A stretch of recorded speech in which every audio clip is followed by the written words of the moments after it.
नमस्कार दोस्तों, आज आम्ही चाललो शिहोरला। शिहोरला हे भोपाळ जवळ शिहोर आहे। आता आज आम्ही शिहोरला चाललो कुबरेश्वर धाम आणि तिथून मग उज्जैनला जाणार आहे महाकालेश्वर मंदिरामध्ये दर्शन घ्यायला। तर चला आपण बघूया। तर कुबरेश्वर धामचं दर्शन तुम्ही पण घर बसल्या घेऊ शकता। तर आमच्या चॅनलला फॉलो करा आणि कुबरेश्वर धामचं दर्शन घ्या। जिथं पंडित प्रदीपजी मिश्रा कथा करतात तिथं आज आम्ही दर्शनाला जाणार आहेत महादेवाच्या मंदिरात। तर आता आम्ही निघणार आहे, म्हणजे 8:30 ची ट्रेन आहे। तर आता 7 वाजले, तर आता आम्ही घरून निघणार आहेत। माझा मोठा मुलगा आहे सोबत आणि मी आहे। तर चला भेटूया कुबरेश्वर धामला। तर आता आम्ही कल्याण स्टेशनला आलो आहे। कल्याण स्टेशनवरून भोपाळला जाण्यासाठी पंजाब मेल हा 8:30ची आता येणार आहे। 8:30 वाजताची गाडी आहे। तर आता आम्ही कल्याण स्टेशनला पोहोचलो आहे।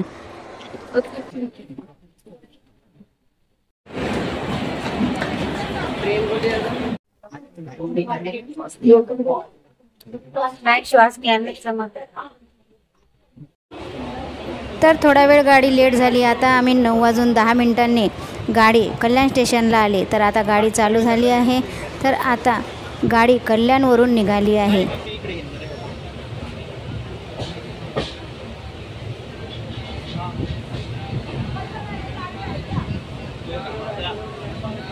आता वाजले 9:10। आता कल्याणवरून ट्रेन सुटली आहे। पंजाब मेल ट्रेन आहे आणि आम्ही काही रिझर्वेशन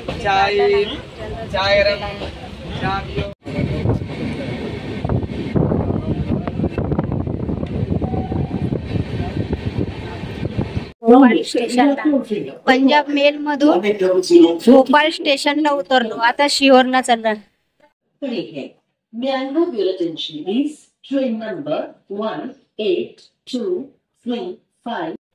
आता आम्ही भोपाळला पोहोचलोय। आता इथे स्टेशनच्या बाहेर चाललोय। आता शिहोरला इथून टॅक्सी आहे का ते बघायला पाहिजे, कारण पहिल्यांदा आलोय ना, तर आम्हाला काही माहित नाही।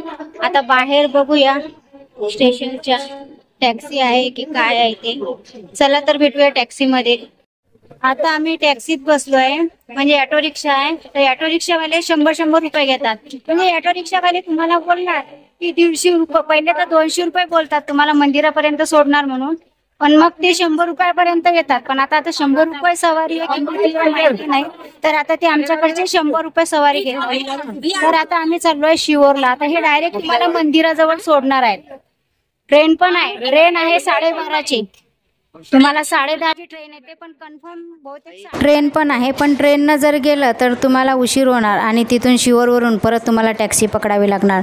तर त्यासाठी भोपाळवरूनच तुम्हाला ॲटोच बरा पडते आणि ॲटोवाले 100 रुपये घेतात। ते जास्त मागतात, पण तुम्ही 100 रुपयेच त्यांना कबूल करा। काही ॲटोवाले 300 द्या, 350 द्या, 200 द्या असे बोलतात, पण तुम्ही एवढे पैसे देऊ नका, कारण भोपाळ ते शिहोर 100 रुपयेच घेतात।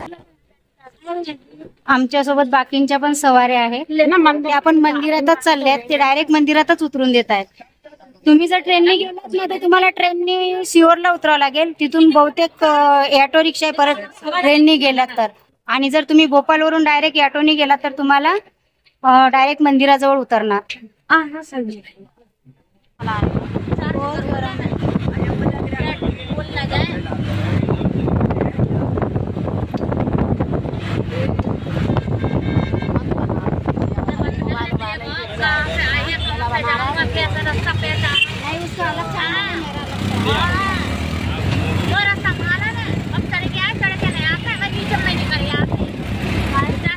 भोपाळला उतरलं की शिहोर जवळ आहे, कारण काय माहिती आहे, शिहोरा हे वेगळं आहे, ते जबलपूरच्या जवळ आहे। मागच्या टायमाला आम्ही चूक केली होती, आम्ही शिहोराला उतरलो होतो, त्यानंतर आम्हाला शिहोरला यायला खूप त्रास झाला होता। भोपाळ जवळची म्हणजे भोपाळची ट्रेन पकडली तर तुम्ही बरोबर कुबरेश्वर धामला पोहोचणार। तर भोपाळची ट्रेन पकडा, म्हणजे भोपाळजवळ उतरले की तुम्ही कुबरेश्वर धाम हे तुम्हाला जवळ आहे। खूप छान असं मंदिर आहे, खूप प्रसन्न वाटते आणि तिथं सर्व प्रकारची सोय आहे। तर चला आपण भेटूया कुबरेश्वर धामला।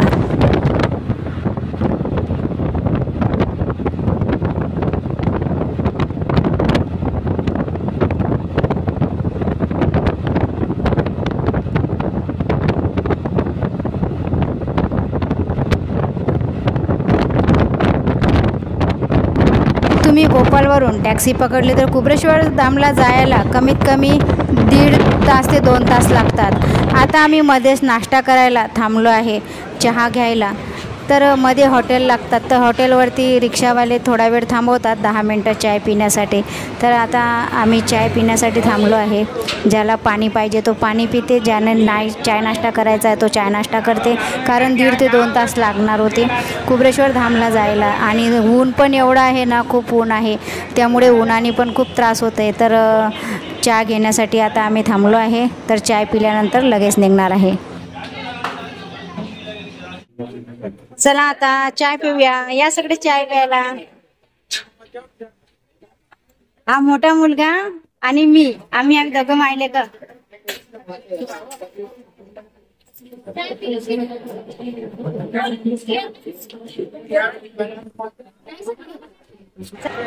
आता आम्ही शिहोर मेन गेटला पोहोचलो आहे. आता वाजले आहेत 12:30, म्हणजे 12:20 झाले आहेत. तर आता आम्ही पोहोचलो शिहोर मेन गेट, जो पहिला गेट आहे. आतमध्ये जातात तेव्हा शिहोरच्या गेटमधून जाताना प्रार्थना करायची आणि दर्शन घ्यायचं, आणि जी इच्छा आहे ती इच्छा बोलायची. आता फ्रेश झालोय, इथं आंघोळ करायला पण आहे सुविधा. आणि आंघोळ झाल्यानंतर आता आम्ही मंदिरात जाणार आहे तयारी करून दर्शनाला. आता रुद्राक्ष वाटप पण आहे, तर आता बघूया, पहिले रुद्राक्ष घेऊन येऊया.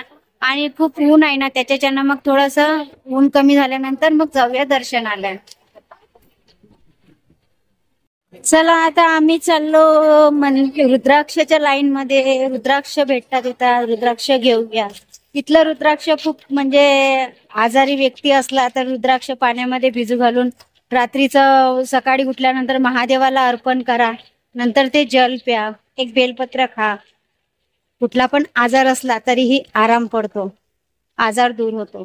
तर आता रुद्राक्षासाठी जाऊया. हे सगळेजण रुद्राक्षासाठी चाललेत. हे बघा, ही सर्व रुद्राक्षालाच चाललेत. आता आम्ही रुद्राक्षाच्या लाईनमध्ये उभा आहे. ही रुद्राक्षाची लाईन आहे. आज काही गर्दी एवढी नाही आहे, त्याच्याच्यानं मग लवकर नंबर आला. रुद्राक्ष वाटप सकाळी 10 वाजतापासून तर संध्याकाळी 5 वाजेपर्यंत रुद्राक्ष वाटप असते. दुरून दुरून भक्त रुद्राक्ष घ्यायला येतात आणि श्रद्धा ठेवून येतात, आणि त्यांची मनातील इच्छा महादेव नक्कीच पूर्ण करतात. रुद्राक्षाचं जल पिल्याने अनेक आजार दूर होतात.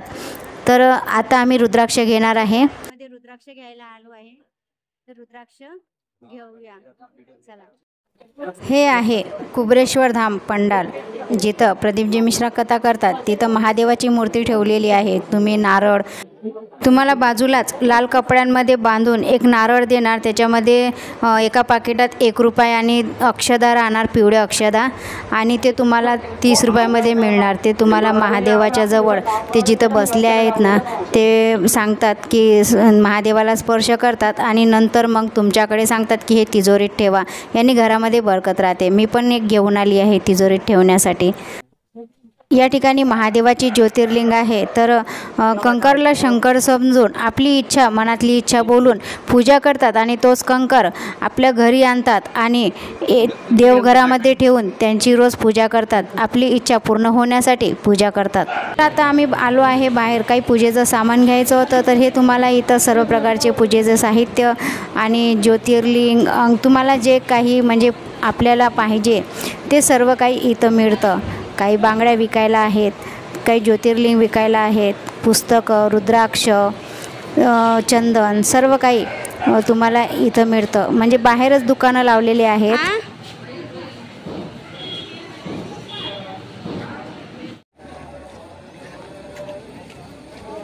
आता वाजले 5.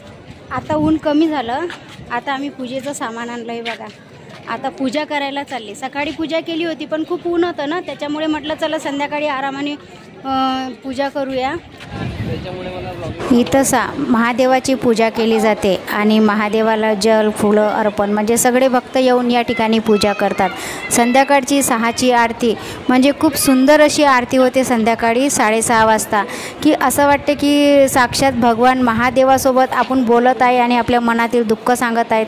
आरती जेव्हा होते तेव्हा असे अंगाले अक्षरशः काटे येतात आणि डोळ्यातून आपल्या आपोआप अश्रू येतात जेव्हा आरती होते संध्याकाळी 6:30 वाजता. तर तर संध्याकाळी महादेवाला खूप छान सजवल्या जाते फुलांनी, सर्व मस्त खूप छान सजवल्या जाते संध्याकाळी आरतीच्या वेळेस. तर संध्याकाळची 6:30ची आरती म्हणजे खूप छान अशी आरती आहे की तुम्ही एकदा आरतीला गेलात ना की तुम्हाला असं वाटते की सारखी सारखी आपण आरतीलाच थांबावं.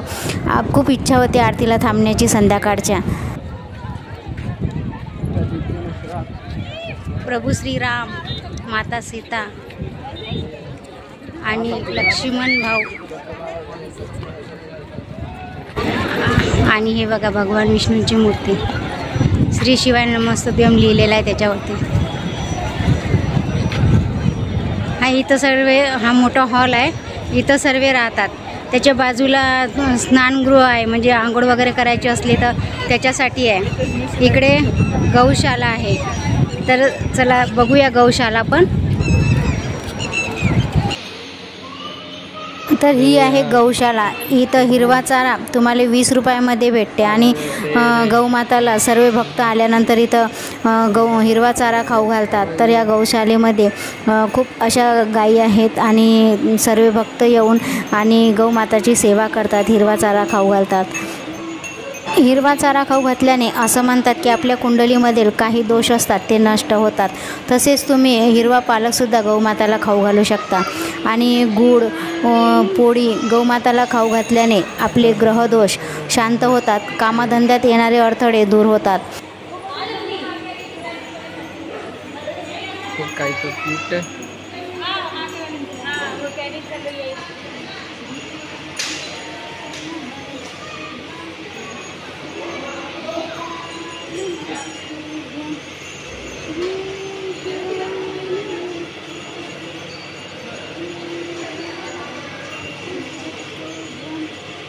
बस आई थोड़ा, अरे कुटी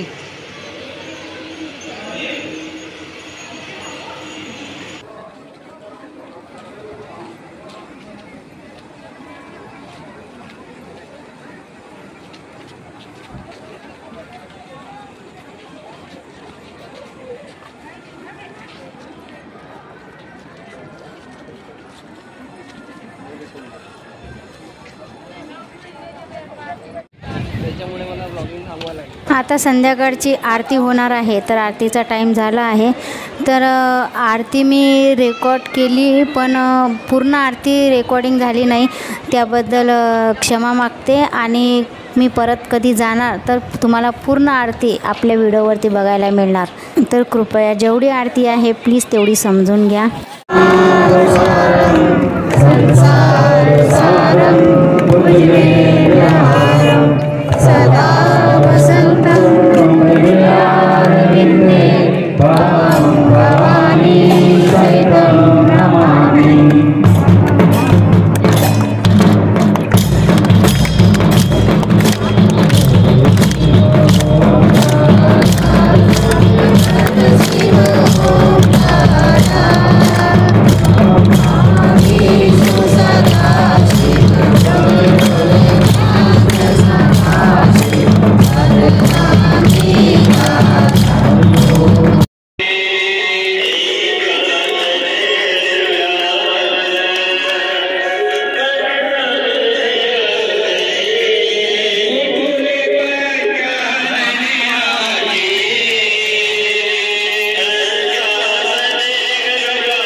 संध्याकाळी आरती झाल्यानंतर तुम्हाला लगेच जेवण मिळणार आणि जेवणाची वेळ आहे 7 ते 8 वाजेपर्यंत.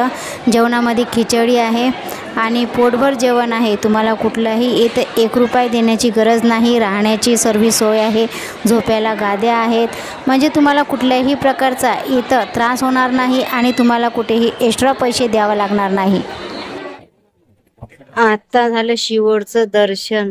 आता आज आम्ही शिवोरला जिथं रात्रभर थांबणार आहोत आणि उद्या सकाळी 4 वाजताची ट्रेन आहे उज्जैनला जायला. म्हणजे इथून शिवोरला जायचं, शिवोरवरून ट्रेन पकडायची इंदोरला, इंदोरवरून मग उज्जैनला, ओंकारेश्वर उज्जैन. तर आता उद्या सकाळी जाणार आहोत आम्ही. इथं कसं म्हणजे सर्व असे बघ बाहेर झोपलेत आणि झोपायला पण जागा आहे. आरामात सर्व झोपतात, थंडी हवा आहे. तर आरती झाली संध्याकाळची 6:30 वाजताची. मी लाईव्ह टाकलेली पण ते काय नेट नव्हतं ना त्याला, म्हणून ते काही बरोबर दिसलं नाही. त्याच्यामुळे तो व्हिडिओ मला डिलीट करावा लागला. तर आता काय आरती परत संध्याकाळी 6:30 वाजता चांगली आरती होते तसा. म्हणजे जी आरती म्हणजे एकदम खूप छान आरती संध्याकाळी 6:30 वाजता होते. सकाळची 5:30ची आरती होते ते नॉर्मल आरती, जशी आपण घरी करतो ना आरती तशी आरती होते. आणि संध्याकाळची आरती 6:30ची आरती तुम्ही येसाल ना तर अक्षरशः असं वाटते की म्हणजे अंगाला काटे येतात आणि डोळ्यात पाणी येते की असं वाटते खरोखर आपण महादेवासमोर मनापासून प्रार्थना करत आहे आणि महादेव आपली प्रार्थना ऐकत आहेत असं मनापासून वाटते. आणि डोळ्यात आपल्या पाणी येतं. आपण आपलं म्हणून रडतो महादेवाजवळ, आपल्या मनातील इच्छा सांगतो की हे महादेवा तुमच्याशिवाय आता मला कोणीच नाही. खूप छान म्हणजे खूपच छान आरती होती. म्हणजे मला एवढी आवडली ना ती आरती की बापरे, म्हणजे खूप आरती जबरदस्त होती. पण काय ऑनलाईन म्हणजे लाईव्ह टाकली आणि ते मी बघितलंच नाही की दिसते की नाही दिसत नेटच्याने. आणि मग काय आरती पूर्ण संपली, आरती पूर्ण झाली. मग आता ती आरती परत जर थांबायचं असेल तर पूर्ण दिवस उद्या माझा जाणार. म्हणून मग म्हटलं जाऊ दे, आता परत कधीतरी भगवाननी महादेवानी बोलवलं तर भेटेल आपल्याला आरती, मग आपण टाकूया परत युट्यूबला आरती. तर आता सकाळी चला भेटूया आपण आता उज्जैनला. तर शुभरात्री. हा होता शिहोरचा ब्लॉग. म्हणजे घरापासून तर इथपर्यंतचा शिहोरचा प्रवास होता. आता जो उद्या असणार आहे तो शिहोर पासून तर उज्जैन, महाकालेश्वर, ओंकारेश्वर ते सर्व. तर तो ब्लॉग अलग आणि हा ब्लॉग अलग. तर चला, गुड नाईट, शुभरात्री सर्वांना. श्री स्वामी समर्थ.